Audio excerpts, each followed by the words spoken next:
Perulangan yang dapat diaplikasikan untuk Scratch. Pengertian: dalam program, ada kalanya alur proses atau perintah dijalankan berulang-ulang agar hal yang diinginkan dari program dapat dicapai. Proses tersebut dikenal dengan istilah kondisi perulangan. Fungsi: kondisi perulangan dapat digunakan untuk berbagai keperluan, seperti menggambar pola, memberikan perintah pada karakter tertentu dalam program game, melakukan perhitungan numerik, program simulasi, pemodelan, dan sebagainya. Jenis perulangan: 1. Perulangan dengan jumlah iterasi tertentu. 2. Perulangan sampai tujuan tercapai. 3. Perulangan forever. 4. Menerapkan percabangan dan perulangan. Jenis blok perintah. 3 jenis blok perintah yang digunakan untuk menjalankan proses perulangan yang berbeda di Scratch dapat dipilih sesuai kebutuhan. Ketiga jenis perulangan tersebut adalah repeat, repeat until, dan forever. Perulangan dengan jumlah iterasi tertentu. Blok perintah repeat digunakan jika kita ingin menjalankan perulangan dengan jumlah iterasi atau perulangan tertentu. Contoh, pada lomba balap motor MotoGP, pembalap telah diberitahu berapa kali mereka harus mengelilingi lintasan sirkuit. Demikian juga di dalam program. Ada kalanya suatu proses di dalam program telah diketahui berapa kali program harus dijalankan secara berulang. Perulangan sampai tujuan tercapai.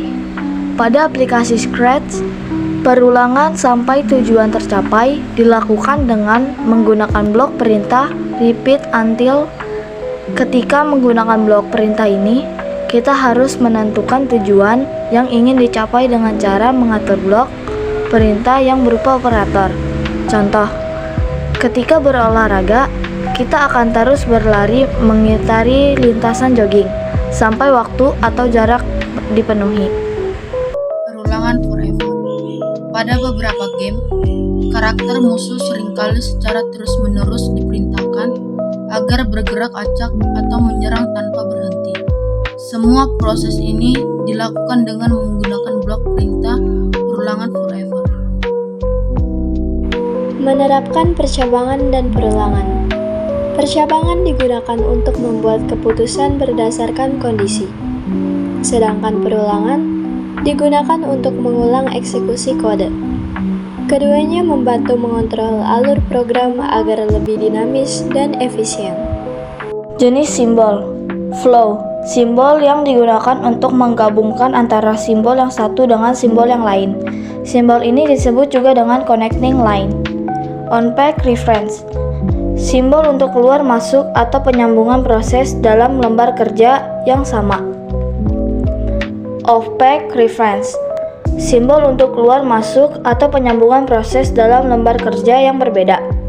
Terminator. Simbol yang menyatakan awal atau akhir suatu program. Proses. Simbol yang menyatakan suatu proses yang dilakukan komputer. Decision. Simbol yang menunjukkan kondisi tertentu yang akan menghasilkan dua kemungkinan jawaban, yaitu ya dan tidak. Input atau output. Simbol yang menyatakan proses input atau output tanpa tergantung peralatan. Manual operation. Simbol yang menyatakan suatu proses yang tidak dilakukan oleh komputer. Dokumen. Simbol yang menyatakan bahwa input berasal dari dokumen dalam bentuk fisik atau output yang perlu dicetak. Predefined process. Simbol untuk pelaksanaan suatu bagian atau subprogram atau prosedur. Demikian video dari kami. Semoga materi yang disampaikan dapat bermanfaat. Sekian dan terima kasih.